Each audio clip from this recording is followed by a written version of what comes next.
आज की क्लास में जिन दो टूल्स पे हम बात करने वाले हैं वो रोटेट टूल और रिफ्लेक्ट टूल हैं। ये यहाँ पे हमारे पास रोटेट टूल है और मैं इस पे क्लिक करूंगी और यहाँ पे क्लिक करके मैं इसके फ्लाई आउट को बाहर निकाल लेती हूँ। और इस फ्लाई आउट में सिर्फ दो टूल हैं, रोटेट टूल और रिफ्लेक्ट टूल। और रोटेट टूल की शॉर्टकट की आर है। अगर मैं अपने कीबोर्ड से आर प्रेस कर दूं तो मेरा रोटेट टूल एक्टिव हो जाता है। इस वक्त मैं सिलेक्शन टूल पे हूं और अगर मैं अपने कीबोर्ड से आर प्रेस करूंगी तो आप देखें मेरा रोटेट टूल एक्टिव हो गया। और उसके बाद रिफ्लेक्ट टूल की शॉर्टकट की ओ है। अगर मैं अपने कीबोर्ड से ओ प्रेस करूंगी तो मेरा रिफ्लेक्ट टूल एक्टिव हो जाएगा। मैं इन टूल पे क्लिक करके भी इनको एक्टिव कर सकती हूँ और अपने कीबोर्ड से आर प्रेस करके रोटेट टूल को और ओ प्रेस करके रिफ्लेक्ट टूल को एक्टिव कर सकती हूँ। मैं हूँ आपकी टीचर मुबीना बारी और आप देख रहे हैं एफर्ट फॉर सक्सेस। मज़ीद वीडियोस और अपडेट के लिए आप हमारी वेबसाइट विजिट कर सकते हैं। उसके अलावा आप हमें हमारे फेसबुक पेज पर भी फॉलो कर सकते हैं। रोटेट टूल जैसा कि नाम से ही जाहिर है चीज़ों को रोटेट करने के लिए यूज होता है। ये हमारे काम को बहुत आसान बना देता है और इसकी मदद से हम बहुत से आर्ट वर्क बना सकते हैं। मैं यहाँ पर एक सर्कल ड्रॉ कर लेती हूँ और सर्कल ड्रॉ करने के बाद मैं इसकी फिलिंग को नन कर दूंगी और इसके आउटलाइन का कलर चेंज कर देती हूँ। और आउटलाइन का कलर चेंज करने के बाद मैं इस आउटलाइन की विड्थ को भी थोड़ा सा ज्यादा कर लूंगी। अब मैं यहाँ से रोटेट टूल लूंगी। वैसे तो जब हम सिलेक्शन टूल लेते हैं तो भी हम अपने इमेज को रोटेट कर सकते हैं। जैसे अगर मैं यहाँ से एक रेक्टेंगल लूं और रेक्टेंगल लेने के बाद मैं यहाँ से सिलेक्शन टूल लूं और जब मैं इस कॉर्नर पे अपने माउस का कर्सर लेके आऊंगी तो यहाँ पे मुझे मेरे कर्सर के साथ कर्व सा नजर आएगा और अब मैं इसको रोटेट कर सकती हूँ। जब मैं इसको रोटेट कर रही होती हूँ तो मैं ऑल्ट प्रेस करके इसकी कॉपी नहीं ले सकती। वैसे उठाकर ड्रैग करूँ और ऑल्ट प्रेस करूँ तो मैं इसकी कॉपी ले सकती हूँ, लेकिन जब मैं इसको रोटेट कर रही हूँ, रोटेट करते हुए अगर मैं ऑल्ट प्रेस करूंगी तो मैं इसकी कॉपी नहीं ले सकती। मैं इन दोनों को डिलीट कर देती हूँ। लेकिन जब हम रोटेट टूल ले रहे होते हैं तो रोटेट करते हुए ना सिर्फ अपने ऑब्जेक्ट की कॉपी ले सकते हैं बल्कि ये सेंटर पॉइंट भी हम चेंज कर सकते हैं। इस सेंटर पॉइंट को रेफरेंस पॉइंट या पिवट पॉइंट कहा जाता है और आप इसकी जगह चेंज करके भी अपने ऑब्जेक्ट को रोटेट कर सकते हैं। जब आप सिलेक्शन टूल की मदद से रोटेट कर रहे होते हैं तो आप इसका पिवट पॉइंट चेंज नहीं कर सकते। आप अगर इसको यहाँ पे रखें और यहाँ पे रखने के बाद अब अगर आप इसको रोटेट करें तो ये इसको सेंटर पॉइंट मानकर रोटेट हो रहा होगा। और अगर आप इसको बाहर रखें तो बाहर भी रख सकते हैं। आप बाहर क्लिक करेंगे तो ये सेंटर पॉइंट बाहर आ जाएगा और अब ये इसके इर्द गिर्द रोटेट होने लगेगा। और अगर आप रोटेट करते हुए ऑल्ट प्रेस कर देंगे तो इसकी कॉपी भी ले सकते हैं। जैसे आप देखें, इसको अगर मैं यहाँ पे लेके आऊं और यहाँ से ऑल्ट प्रेस कर दूं तो इसकी कॉपी आ गई। और उसके बाद अगर मैं कंट्रोल डी करके इसको रिपीट करूं तो इसकी मल्टीपल कॉपीज मेरे पास आ जाएंगी। और आप देखें इस तरह से एक खूबसूरत स्पायरोग्राफिक डिजाइन हमारे पास आ गया। मैं इसको सिलेक्ट करके ग्रुप कर देती हूँ और ग्रुप करने के बाद मैं इसके साइज को थोड़ा सा छोटा करूंगी और छोटा करने के बाद मैं इसको यहाँ पर रख देती हूँ। और उसके बाद मैं यहाँ से एक रेक्टेंगल लूंगी और यहाँ पर एक रेक्टेंगल ड्रॉ कर लेती हूँ। रेक्टेंगल ड्रॉ करने के बाद अब मैं इसमें ये पैटर्न फिल कर दूंगी। अगर मैं इस सेंटर पॉइंट को बाहर निकालते हुए ऑल्ट प्रेस कर दूं तो मेरे पास एक पैनल आ जाएगा। मैं इसको फिलहाल कैंसिल करती हूँ। और उसके अलावा अगर मैं इस रोटेशन टूल पे डबल क्लिक करूं तो भी ये पैनल मेरे पास आ जाता है। और अब हम इस पैनल के ऑप्शन को समझेंगे। यहाँ पे सबसे पहले एंगल है। आप किसी भी एंगल पे इसको मूव कर सकते हैं। जैसे आप देखें, अगर मैं इसको मूव करूं तो आप देखें मेरा ऑब्जेक्ट भी मूव हो गया। मैं इसको वापस सिफर करूंगी। मैं यहाँ लिखकर भी इसको सिफर कर सकती हूँ तो मैं यहाँ से इसको सिफर कर देती हूँ। सिफर करने के बाद अब आप देखें यहाँ पे ट्रांसफॉर्म ऑब्जेक्ट है। अगर मैं इस पे से चेक हटा देती हूँ तो मेरा ऑब्जेक्ट ट्रांसफॉर्म नहीं होगा, लेकिन जब मैं एंगल चेंज करूंगी तो ये पैटर्न हमारा उसी एंगल के मुताबिक चेंज होगा। आप देखें जस्ट मेरा पैटर्न मूव कर रहा है अपनी जगह पे। मैं इसको वापस मूव करूं तो आप देख सकते हैं ये बड़े वाला फ्लावर अब यहाँ पे है। अगर मैं इसको मूव करूंगी तो आप देखें ये अब यहाँ पे आ गया। इसी के मुताबिक ये जस्ट पैटर्न मूव कर रहा है, मेरा ऑब्जेक्ट मूव नहीं कर रहा। लेकिन अगर मैं ट्रांसफॉर्म ऑब्जेक्ट पे क्लिक करूं तो आप देखें मेरा ऑब्जेक्ट भी मूव करेगा। आप देखें जैसे जैसे मैं इसको मूव करूंगी मेरा ऑब्जेक्ट उसी के मुताबिक मूव कर रहा है। और मैंने वापस इसको 0 कर दिया। और अगर मैं ट्रांसफॉर्म पैटर्न पे से चेक हटा देती हूँ तो इस वक्त इस फ्लावर की पोजीशन कुछ इस तरह से है कि ये येलो पेटल यहाँ पे हैं, उसके बाद येलो पेटल यहाँ पे हैं। अब मैंने पैटर्न पे से चेक हटा दिया है। अब मैं जस्ट ऑब्जेक्ट को ट्रांसफॉर्म करना चाहती हूँ। तो जैसे ही मैं इसको मूव करूंगी तो आप देखें मेरा ऑब्जेक्ट मूव हुआ है, मेरी पेटल वहीं पे मौजूद है। और अगर मैं यहाँ पे दोबारा चेक लगाती हूँ तो आप देखिए पैटर्न भी उसके साथ मूव हो गया। और ये ऑप्शन हमारे उस वक्त शो हो रहे होते हैं जब हमारे ऑब्जेक्ट में पैटर्न फिल हो। अगर हमारे ऑब्जेक्ट में पैटर्न फिल नहीं है तो ये ऑप्शन शो नहीं होते। मैं इसे कैंसिल कर देती हूँ और कैंसिल करने के बाद यहाँ इसमें सॉलिड कलर फिल कर दूंगी। सॉलिड कलर फिल करने के बाद मैं दोबारा इस पर डबल क्लिक करूँ तो आप देखें ये दोनों ऑप्शन हाइड हो चुके हैं। और अब मैं ऑल्ट प्रेस करके इस पिवट पॉइंट को यहाँ रखूंगी तो ये वापस पैनल मेरे पास आ जाएगा। अब मेरा पिवट पॉइंट यहाँ पे है, पहले सेंटर में था तो ये उसी के मुताबिक चेंज हो रहा था जब मैं इसको चेंज कर रही थी। अब पिवट पॉइंट यहाँ पे है। अब आप देखें जब मैं इसका एंगल चेंज करूंगी तो आप देखें उसी पिवट पॉइंट के इर्द गिर्द मेरा ये ऑब्जेक्ट रोटेट कर रहा है। और ये ऑप्शन हमारे लिए बहुत हेल्पफुल होता है। मैं यहाँ से इसको 0 कर दूंगी और 0 करने के बाद मैं इसको ओके करती हूँ। ओके करने के बाद मैं इस ऑब्जेक्ट को सिलेक्ट करके डिलीट कर दूंगी। डिलीट करने के बाद मैं दोबारा यहाँ पर एक सर्कल ड्रॉ कर लेती हूँ। मैं यहाँ पर एक छोटा सा सर्कल ड्रॉ करूंगी। सर्कल ड्रॉ करने के बाद मैं यहाँ से रोटेशन टूल लूंगी और इसके पिवट पॉइंट को यहाँ पे रखूंगी। यहाँ पे रखने के बाद अब मैं इसको यहाँ से रोटेट करूंगी और रोटेट करने के बाद ऑल्ट प्रेस करूंगी। ऑल्ट प्रेस करने के बाद कंट्रोल डी प्रेस करूंगी और इसकी मल्टीपल कॉपीज ले लूंगी। अब आप देखें ये कॉपीज मेरी इक्वल नहीं आई, इनके दरमियान फासला कम ज्यादा हो रहा है और ये ऑब्जेक्ट इस पे ओवरलिप हो रहा है। और अगर मैं यहाँ से सिलेक्शन टूल लूं और इसे सिलेक्ट करके डिलीट करूं तो आप देखें इन सब ऑब्जेक्ट के दरमियान फासला कम है जबकि इन दो ऑब्जेक्ट के दरमियान फासला ज्यादा है। मैं यहाँ पे एक सर्कल को रहने देती हूँ और बकाया तमाम सर्कल को सिलेक्ट करके डिलीट कर देती हूँ। रोटेट टूल लूंगी और यहाँ पर ऑल्ट के साथ क्लिक करूंगी तो ये पैनल मेरे पास आ जाएगा। इसको मैं साइड पे रख देती हूँ। अब अगर मैं किसी ऑब्जेक्ट की कॉपीज लेना चाहती हूँ और मैं चाहती हूँ कि मेरी कॉपीज बिल्कुल एक्यूरेट आए, उनके दरमियान फासला इक्वल हो, कम ज्यादा ना हो, तो उसके लिए मैं क्या कर सकती हूँ? उसके लिए मैं यहाँ पे वो एंगल लिख सकती हूँ जिसके मुताबिक मैं अपने ऑब्जेक्ट को रोटेट करना चाहती हूँ ताकि मेरी कॉपीज इक्वल आए। तो वो परफेक्ट एंगल हम कैसे डिफाइन कर सकते हैं? उसके लिए हम कैलकुलेटर की हेल्प ले सकते हैं।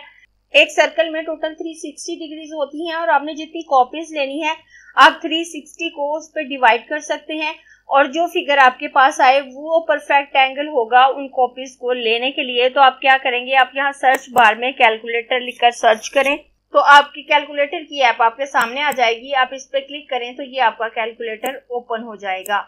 उसके बाद आप यहाँ पे 360 लिखेंगे। 360 लिखने के बाद डिवाइड साइन, डिवाइड साइन के बाद मैं यहाँ पर 8 लिखूंगी और उसके बाद इक्वल कर दूंगी तो 45 का एंगल मेरे पास आया है। अब मैं यहाँ से इस कैलकुलेटर को ऑफ कर देती हूँ और यहाँ पे 45 लिख लेती हूँ। 45 लिखने के बाद मैं यहाँ से कॉपी पे क्लिक करूंगी तो आप देखें ये एक कॉपी मेरे पास आ गई। उसके बाद मैं यहाँ से कंट्रोल डी करूंगी तो अब आप देखें इनके दरमियान बिल्कुल इक्वल फासला आया है, कोई कम ज्यादा नहीं है। इस तरह से आप पहले डिसाइड कर लें कि आपने कितनी कॉपीज लेनी है और उसके बाद उसको 360 पे डिवाइड कर दें। जो फिगर आपके पास आएगी उसको एंगल वाले एरिया में ऐड करके उसी एंगल पे आप कॉपी ले लें तो आपकी परफेक्ट कॉपीज आएंगी। अगर आप इसको क्लोज करना चाहें तो आप कॉपीज की तादाद बढ़ा सकते हैं, अगर दूर करना चाहें तो कम कर सकते हैं। और मैं यहाँ से इनको डिलीट कर देती हूँ। उसके बाद हम आते हैं रिफ्लेक्ट टूल की तरफ। तो मैं यहाँ से एक रेक्टेंगल ड्रॉ करूंगी। रेक्टेंगल ड्रॉ करने के बाद मैं कंट्रोल सी प्रेस करूंगी और कंट्रोल एफ प्रेस करके इसकी एक कॉपी ले लेती हूँ और इस कॉपी को ड्रैग करके मैं यहाँ पे ले आऊंगी और यहाँ पे लाने के बाद मैं इसके कलर को चेंज करके इसमें ये कलर फिल कर देती हूँ। और इस कलर को फिल करने के बाद मैं दोबारा इसको सिलेक्ट करूंगी, कंट्रोल C करूंगी, कंट्रोल F करके इसकी कॉपी ले लेती हूँ और उसके बाद मैं इसको ड्रैग करके यहाँ नीचे ले आऊंगी और यहाँ पे लाकर मैं इसमें भी डिफरेंट कलर फिल कर देती हूँ।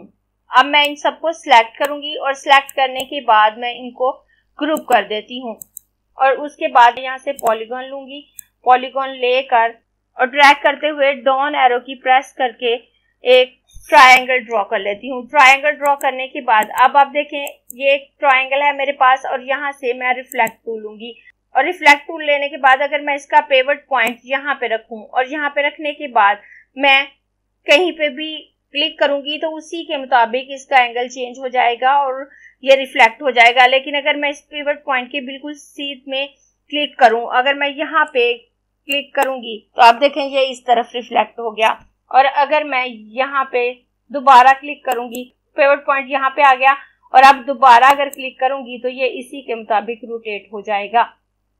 और अगर मैं पिवट पॉइंट यहाँ पे लेके आती हूँ और यहाँ पे क्लिक करूं तो आप देखें उतने ही फासले पे ये रिफ्लेक्ट हुआ है। मैं इसको डिलीट कर देती हूँ और इस ऑब्जेक्ट को ले लेती हूँ। अगर आप मल्टीपल ऑब्जेक्ट लेते हैं और उनको ग्रुप कर लेते हैं तो वो सिंगल पिवट पॉइंट के अकॉर्डिंग ही रिफ्लेक्ट होंगे। जैसे आप देखें इनको मैंने ग्रुप किया है, ग्रुप करने के बाद अब मैं यहाँ पर रिफ्लेक्ट टूल लूंगी और इस पिवट पॉइंट को मैं यहाँ पे रख देती हूँ। यहाँ पे रखने के बाद अगर मैं यहाँ पे क्लिक करूँ तो आप देखें ये इस तरफ रिफ्लेक्ट हो गए हैं सारे ऑब्जेक्ट। ये येलो पॉइंट यहाँ पे था और यहाँ पे आ गया और अगर दोबारा मैं ऊपर या नीचे कहीं भी क्लिक कर सकती हूँ और अगर मैं दोबारा यहाँ पे क्लिक करूँ तो पिवट पॉइंट चेंज हो जाएगा और उसके बाद दोबारा क्लिक करूंगी तो ये उसी के मुताबिक रोटेट हो जाएगा। अगर मैं हॉरिजॉन्टली इसको रिफ्लेक्ट करना चाहती हूँ तो मैं पिवट पॉइंट को उसी के मुताबिक रखूंगी और अगर मैं वर्टिकली सेट करना चाहती हूँ तो मैं पिवट पॉइंट को यहाँ नीचे लेके आऊंगी और उसके बाद मैं इसको इसकी सीध में चाहे इस लाइन पे क्लिक करूं या थोड़ी दूर, जैसे अगर मैं यहाँ पे क्लिक करती हूँ तो आप देखें ये वर्टिकली रिफ्लेक्ट हो गया। अब अगर दोबारा यहाँ पे क्लिक करूं तो पिवट पॉइंट यहाँ पे आ जाएगा और उसके बाद अगर दोबारा यहाँ पे क्लिक करूं तो आप देखें ये इस तरह से रिफ्लेक्ट हो जाएगा। अगर आपके पिवट पॉइंट की पोजीशन और आपके क्लिक करने की पोजीशन एक ही लाइन पे आती है, वो बिल्कुल एक्यूरेट फ्लिप होता है, किसी एंगल पे फ्लिप नहीं होता। लेकिन अगर आपका पिवट पॉइंट थोड़ा ऊपर नीचे है, जैसे अगर मैं इसको यहाँ पे क्लिक कर लेती हूँ और क्लिक करने के बाद मैं इसको यहाँ पे क्लिक करूँ तो आप देखें इसी एंगल के मुताबिक ये रिफ्लेक्ट हुआ है। मैं कंट्रोल Z कर देती हूँ और कंट्रोल Z करने के बाद इसको यहाँ पे रख देती हूँ। अगर मैं पिवट पॉइंट को बाहर निकालने से पहले ऑल्ट प्रेस करूँ और उसके बाद प्रेस करके छोड़ूं तो आप देखें ये पैनल मेरे पास आ जाता है और यहाँ से मैं इसको रोटेट कर सकती हूँ। और उसके अलावा अगर मैं रिफ्लेक्ट टूल पे डबल क्लिक करती हूँ तो भी ये पैनल मेरे पास आ जाता है। अब यहाँ से मैं डिसाइड कर सकती हूँ कि मैंने इसे हॉरिजॉन्टली रिफ्लेक्ट करना है या वर्टिकल। अगर मैं वर्टिकल पे चेक लगाती हूँ तो आप देखें ये वर्टिकली रिफ्लेक्ट हो गया, रेड कलर पहले नीचे था तो अब ऊपर चला गया। और अगर मैं हॉरिजॉन्टली रिफ्लेक्ट करूँ तो आप देखें येलो कलर यहाँ था तो ये यहाँ पे आ गया। और यहाँ से मैं एंगल डिसाइड कर सकती हूँ कि मैंने इसे किस एंगल पे रिफ्लेक्ट करना है। अगर मैं यहाँ से एंगल चेंज करूँ तो आप देखें उसी एंगल के मुताबिक ये रिफ्लेक्ट हो रहा है, आप देख सकते हैं। इस तरह से आप इसे किसी एंगल पे भी रिफ्लेक्ट कर सकते हैं। और यहाँ से नीचे ट्रांसफॉर्म ऑब्जेक्ट और ट्रांसफॉर्म पैटर्न है, यहाँ भी अगर आपके ऑब्जेक्ट में पैटर्न फिल है तो आपका सेम प्रोसेस रहेगा, बिल्कुल वैसे ही जैसे आपने रोटेट टूल में किया था। मैं यहाँ से इसको कैंसिल कर देती हूँ और कैंसिल करके इसको सिलेक्ट करके इसमें पैटर्न फिल कर देती हूँ। मेरे तीनों बॉक्सेस ग्रुप थे तो तीनों में पैटर्न फिल हो गया। उसके बाद मैं इस पर डबल क्लिक करके इसको यहाँ पे ले आऊंगी। अब आप देखें अगर मैं वर्टिकली रिफ्लेक्ट करूँ तो ये पैटर्न यहाँ पे आ गया। अगर मैं यहाँ से हॉरिजॉन्टल सिलेक्ट करूँ तो ये पैटर्न यहाँ पे आ गया। और अगर मैं ट्रांसफॉर्म ऑब्जेक्ट पे से चेक हटा दूं और यहाँ से एंगल चेंज करूँ तो यहाँ पे जस्ट पैटर्न का एंगल चेंज होगा। अगर मैं हॉरिजॉन्टल सिलेक्ट करूं तो हॉरिजॉन्टली इसका पैटर्न चेंज होगा, अगर वर्टिकल सिलेक्ट करूं तो वर्टिकली इसका पैटर्न चेंज होगा। अगर मैं ट्रांसफॉर्म ऑब्जेक्ट पे क्लिक करूं तो ये ऑब्जेक्ट भी इसके साथ साथ ट्रांसफॉर्म होगा, जो भी एंगल मैं यहाँ से सेट करूंगी। और अगर मैं यहाँ से ट्रांसफॉर्म करते हुए कॉपी लेना चाहती हूँ तो ये कॉपी ऑप्शन है। अगर मैं इस पे क्लिक कर दूं तो ट्रांसफॉर्म होते हुए इसकी कॉपी मेरे पास आ जाएगी। जैसे आप देखें, अगर मैं इस पे क्लिक करूं तो इसकी एक कॉपी भी मेरे पास आ चुकी है। मैं इसको डिलीट कर देती हूँ। डिलीट करने के बाद मैं यहाँ पर ट्रायंगल ड्रॉ कर लूंगी और मैं इसके पिवट पॉइंट को यहाँ पे रख लेती हूँ। पिवट पॉइंट को यहाँ पे रखने के बाद मैं इस पे डबल क्लिक करूंगी। डबल क्लिक करने के बाद अब अगर मैं वर्टिकली इसकी कॉपी लेना चाहती हूँ तो मैं इस पे क्लिक करूंगी तो आप देखें इसकी वर्टिकल कॉपी आ गई, लेकिन अभी ये कॉपी आई नहीं है, मुझे जस्ट प्रीव्यू शो हो रहा है। और उसके बाद अगर मैं कॉपी पे क्लिक करूंगी तो इसकी कॉपी आ जाएगी। आप देखें मैंने कॉपी पे क्लिक किया और इसकी कॉपी आ गई है। उसके बाद मैं इसे उठा के भी सेट कर सकती हूँ, लेकिन बेहतर यही है कि आप एरो की मदद से सेट करें ताकि ये थोड़ा भी ऊपर नीचे ना हो। और उसके बाद आप इसको रिफ्लेक्ट करके एक दूसरे के अपोजिट सेट कर सकते हैं। आप थोड़े फासले पे भी सेट कर सकते हैं। उसके अलावा आप इनको क्लोज करके भी सेट कर सकते हैं। मैं इनको यहाँ से डिलीट कर देती हूँ। अब मैं आपको सिंपल सी एक सनफ्लावर की इलस्ट्रेशन बना के दिखाती हूँ। तो मैं कंट्रोल आर करके अपने रूलर को सामने ले आती हूँ। ये रूलर मैंने इसलिए शो किए हैं ताकि आप एक्यूरेट मेजरमेंट ले सकें। अगर आपकी प्रैक्टिस अच्छी है तो आप अंदाजे से भी काम करेंगे तो आप परफेक्ट काम कर सकते हैं। फिलहाल मैं यहाँ से एक गाइड यहाँ पे ले आती हूँ और इसको मैं यहाँ पे रखूंगी और उसके बाद मैं एक और गाइड यहाँ पे ले आऊंगी। मैं तकरीबन 80 पिक्सल के फासले पे ये दो गाइड्स लगाऊंगी और उसके बाद यहाँ से इलिप्स टूल लेकर यहाँ पर एक इलिप्स ड्रॉ कर लेती हूँ। उसके बाद मैं यहाँ से डायरेक्ट सिलेक्शन टूल लूंगी और इस पॉइंट को सिलेक्ट करके या इसे कन्वर्ट टू कॉर्नर कर दूंगी। उसके बाद इस पॉइंट को सिलेक्ट करके इसको कन्वर्ट टू कॉर्नर कर दूंगी और कन्वर्ट टू कॉर्नर करने के बाद अब मैं इसको जूम कर लेती हूँ और उसके बाद मैं इसको सिलेक्ट करूंगी और सिलेक्ट करने के बाद मैं इसमें येलो कलर फिल कर देती हूँ। येलो कलर फिल करने के बाद अब मैं यहाँ से ग्रेडियंट पैनल ओपन करूंगी। वैसे तो अभी हमने ग्रेडियंट पैनल को नहीं सीखा, लेकिन यहाँ जितना मैं काम करूंगी उतना मैं आपको सिखा देती हूँ। बहुत जल्द हम ग्रेडियंट पैनल पे पहुंचने वाले हैं, तब हम इसको डिटेल से देख लेंगे। अब इसमें मैं ग्रेडियंट फिल कर देती हूँ। उसके लिए अगर आप यहाँ पे क्लिक करते हैं तो यहाँ पे ग्रेडियंट मौजूद है या ब्लैक एंड व्हाइट ग्रेडियंट सबसे पहले हमारे पास होता है। तो आप इस पे क्लिक करके इस ग्रेडियंट को इस पे अप्लाई कर सकते हैं और उसके बाद कलर चेंज कर सकते हैं। तो आप यहाँ पे क्लिक करें। यहाँ पे क्लिक करने के बाद आप यहाँ से ये वाला येलो कलर मैंने इसमें ऐड किया था, तो आप इस स्लाइडर में ये येलो कलर ऐड कर दें। उसके बाद यहाँ पे क्लिक करके इसमें भी यही येलो कलर ऐड कर दें।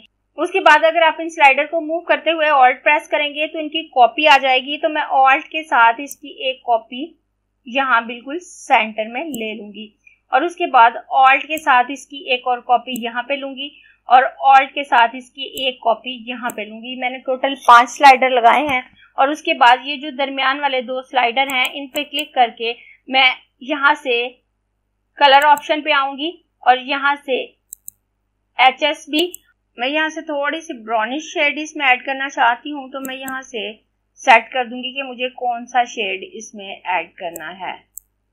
आप देखें कुछ इस तरह से शेड मैंने इसमें ऐड कर दिया और उसके बाद मैं बाहर क्लिक करूं तो ये पैनल हाइड हो जाएगा। अब यहाँ पे भी मुझे यही कलर चाहिए, तो मैं इस स्लाइडर को अगर यहाँ से हटाना चाहूँ तो मैं इसे पकड़ के ड्रैग करूंगी तो ये बाहर आ गया और इसी कलर की कॉपी ले लूंगी ताकि सेम कलर मेरे पास आए। तो मैं पहले ऑल्ट प्रेस करूंगी, इस स्लाइडर को मूव करूंगी और यहाँ पे ले आऊंगी। उसके बाद मैं इन स्लाइडर को मूव करके इनको थोड़ा सा क्लोज कर दूंगी। क्लोज करने के बाद अब मैं इस स्लाइडर को सेट करूंगी ताकि ये पेटल के बिल्कुल कॉर्नर के बिल्कुल दरमियान में ये वाला शेड आए और इनका फासला थोड़ा सा इक्वल करूंगी। उसके बाद इस दरमियान वाले स्लाइडर को क्लिक करके यहाँ से इसकी सैचुरेशन थोड़ी सी कम करके इस कलर को मजीद थोड़ा सा लाइट कर दूंगी और लाइट करने के बाद यहाँ से ग्रेडियंट पैनल को मैं हाइड कर देती हूँ और अपने पेज को नॉर्मल कर देती हूँ। नॉर्मल करने के बाद अब मैं यहाँ से हॉरिजॉन्टल गाइड लगाऊंगी। तो यहाँ से मैं किसी भी पॉइंट पे एक गाइड लगा सकती हूँ। यहाँ पे गाइड लगा देती हूँ, उसके बाद एक और गाइड नीचे लगा लूंगी। तो मैं इन 2 गाइड के दरमियान 100 पिक्सल का फासला रख रही हूँ। मैंने 80 पिक्सल की ये पेटल ली है, इसको मैं यहाँ पे सेट करूंगी। यहाँ से रोटेशन टूल लूंगी, मैं इस पिवट पॉइंट को यहाँ पर सेंटर में ले आऊंगी और उसके लिए मैं ऑल्ट प्रेस करके यहाँ पे क्लिक करूं तो आप देखें मेरा पैनल भी ओपन हो जाएगा। और पैनल ओपन होने के बाद मैं यहाँ पे 30 डिग्री का एंगल ले लूंगी। मुझे इसकी 12 कॉपी चाहिए तो उसके लिए मुझे 30 डिग्री के एंगल की जरूरत होगी। अगर आपको ऐसे ही आइडिया हो जाता है कि आपका एंगल क्या रहेगा तो आप लिख सकते हैं, नहीं तो आप कैलकुलेटर ऑन करके उसको कैलकुलेट कर सकते हैं। तो मुझे इसकी 12 कॉपी लेनी है और 30 डिग्री का एंगल होगा। यहाँ कॉपी पे क्लिक करूंगी तो ये इसकी कॉपी आ गई। उसके बाद मैं यहाँ से कंट्रोल डी प्रेस करूंगी, परफेक्ट एंगल के साथ इसकी कॉपीज आ गई। उसके बाद मैं इन गाइड्स को हाइड कर देती हूँ। मैं इनको सिलेक्ट करूंगी, डिलीट बटन प्रेस करके इनको डिलीट कर दूंगी। डिलीट करने के बाद मैं इन सबको सिलेक्ट करके इनकी आउटलाइन नन कर देती हूँ। आउटलाइन नन करने के बाद अब मैं इन सबको सिलेक्ट करूंगी और यहाँ से ग्रुप कर दूंगी। अब मैं कंट्रोल सी करूंगी और कंट्रोल एफ करके एक कॉपी ले लेती हूँ और वो कॉपी इसी के ऊपर पेस्ट हो जाएगी। और जो कॉपी मैंने ली है उसको मैं रोटेट करके कुछ इस तरह से सेट करूंगी। सेट करने के बाद मैं यहाँ से सिलेक्शन टूल लेकर इस कॉपी को सिलेक्ट करूंगी, ऑल्ट और शिफ्ट प्रेस करके इसके साइज को छोटा कर दूंगी तो इसका सेंटर पॉइंट अपनी जगह पे रहेगा, इसका सेंटर पॉइंट चेंज नहीं होगा। और उसके बाद मैं इन दोनों को सिलेक्ट करके ग्रुप कर देती हूँ। ग्रुप करने के बाद मैं इसको साइड पे रखूंगी। अब मैं यहाँ से स्टार्ट टूल लूंगी और यहाँ पे क्लिक करके इसके पैनल को ओपन कर लेती हूँ। पैनल ओपन करने के बाद मैं यहाँ से रेडियस 1 को 40 कर दूंगी और रेडियस 2 को 50 लूंगी और यहाँ से पॉइंट की तादाद मैं 70 कर देती हूँ।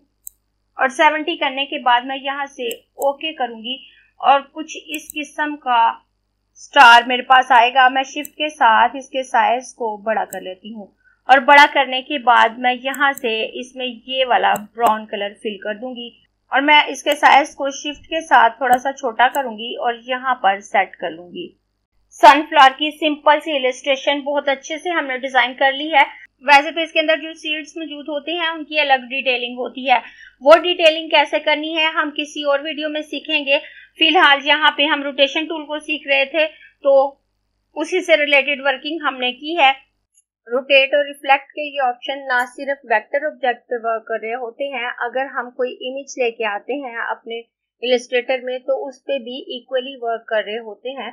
मैं यहाँ पे एक इमेज ऐड कर लेती हूँ। मैं फाइल मेन्यू में आऊंगी, प्लेस ऑप्शन पे क्लिक करूंगी और यहाँ से डाउनलोड फोल्डर में आकर इस इमेज को प्लेस कर लेती हूँ। मैं इसको यहाँ पर प्लेस कर लूंगी। इसको प्लेस करने के बाद मैं इसको सिलेक्ट करूंगी। सिलेक्ट करने के बाद मैं यहाँ से रोटेट टूल लूं और यहाँ पर पिवट पॉइंट रखूं तो आप देखें मैं इसको रोटेट कर पा रही हूँ। मैं इसको जिस तरह से चाहूँ रोटेट कर सकती हूँ और अगर मैं इसको रोटेट करके ऑल्ट प्रेस कर दूं तो इसकी कॉपी आ जाएगी। मैं कंट्रोल सी कर देती हूँ। और अगर मैं इसको रिफ्लेक्ट करना चाहूँ तो मैं यहाँ से रिफ्लेक्ट टूल लूंगी। रिफ्लेक्ट टूल लेकर यहाँ पे इसका पिवट पॉइंट रखूंगी। पिवट पॉइंट को यहाँ पे रखने के बाद अगर मैं यहाँ पे क्लिक करूँ तो आप देखें ये इस तरफ रिफ्लेक्ट हो गया। और अगर मैं दोबारा यहाँ पे पिवट पॉइंट सेट करूँ और सेट करने के बाद अगर मैं ऑल्ट प्रेस करके यहाँ पर क्लिक करूँ तो आप देखें इसकी कॉपी यहाँ पर आ गई। इस तरह से आप किसी इमेज को भी रिफ्लेक्ट कर सकते हैं और किसी वेक्टर ऑब्जेक्ट को भी। अब यहाँ पर आपको एक दो पॉइंट याद रखने की जरूरत है। अगर आप रोटेशन टूल पे डबल क्लिक करके रोटेशन टूल को ओपन करते हैं या रिफ्लेक्ट टूल पे डबल क्लिक करके रिफ्लेक्ट टूल को ओपन करते हैं तो आपका पिवट पॉइंट सेंटर में ही रहेगा। चाहे आप कहीं और पिवट पॉइंट को सेट करें और उसके बाद पैनल को ओपन करें तो आपका पिवट पॉइंट सेंटर में आ जाएगा। जैसे आप देखिए मैं इसको सिलेक्ट करूंगी और सिलेक्ट करने के बाद रोटेशन टूल पे क्लिक करके इसके पिवट पॉइंट को मैं यहाँ पे रखूंगी। यहाँ पे रखने के बाद मैं इस पर डबल क्लिक करके इस पैनल को ओपन करूं तो आप देखें ये पिवट पॉइंट यहाँ पे सेंटर में आ गया। अगर आप रोटेशन टूल या रिफ्लेक्ट टूल पे डबल क्लिक करके पैनल को ओपन करेंगे तो आपका रोटेशन पॉइंट या पिवट पॉइंट सेंटर में ही रहेगा। मैं इसको कैंसिल कर देती हूँ। लेकिन अगर आप चाहते हैं कि आपका पिवट पॉइंट जहाँ पे आपने सेट किया है वहां पे रखे और उसके मुताबिक आप अपने ऑब्जेक्ट को रोटेट कर सकें तो आप ऑल्ट के साथ ही इस पैनल को बाहर निकालेंगे तो ये पिवट पॉइंट वहीं पे रहेगा जहाँ पे आपने सेट किया। जैसे आप देखें अब यहाँ पे मेरा पिवट पॉइंट है, मैं ऑल्ट प्रेस करके यहाँ पे क्लिक करूंगी तो आप देखें मेरा पिवट पॉइंट भी यहाँ पे रहा और ये पैनल भी ओपन हो गया और अब इसके मुताबिक मैं वर्किंग कर सकती हूँ। मैं इसको भी कैंसिल कर देती हूँ। उसके अलावा अगर मैं ऑब्जेक्ट मेन्यू में आऊँ तो यहाँ ये ट्रांसफॉर्म ऑप्शन है। ट्रांसफॉर्म ऑप्शन में आऊँ तो यहाँ पे ये रोटेट ऑप्शन आपको शो हो रहा है। अगर मैं इस पे क्लिक करूँ तो भी रोटेट टूल का वही पैनल मेरे पास ओपन होता है जो रोटेट टूल पे डबल क्लिक करने पे मेरे पास आता है। मैं इसको कैंसिल कर देती हूँ और उसके बाद दोबारा ऑब्जेक्ट मेन्यू में आकर ट्रांसफॉर्म ऑप्शन पे आऊँ तो यहाँ पे रिफ्लेक्ट ऑप्शन भी मौजूद है। अगर मैं इस पे क्लिक करती हूँ तो मेरे पास रिफ्लेक्ट टूल का वो पैनल ओपन हो जाएगा जो रिफ्लेक्ट टूल पे डबल क्लिक करने से ओपन होता है। तो अब आपकी अपनी मर्जी है, आप इन टूल पे डबल क्लिक करके इसको ओपन कर लें या पिवट पॉइंट को बाहर निकालने से पहले ऑल्ट प्रेस करके इस पैनल को ओपन कर लें या ऑब्जेक्ट मेन्यू में से इस पैनल को ओपन कर लें और अपनी वर्किंग कर लें। अगर आपको ये क्लास पसंद आई है तो लाइक कीजिए, अपने दोस्तों के साथ शेयर भी कीजिए ताकि वो भी सीख सके।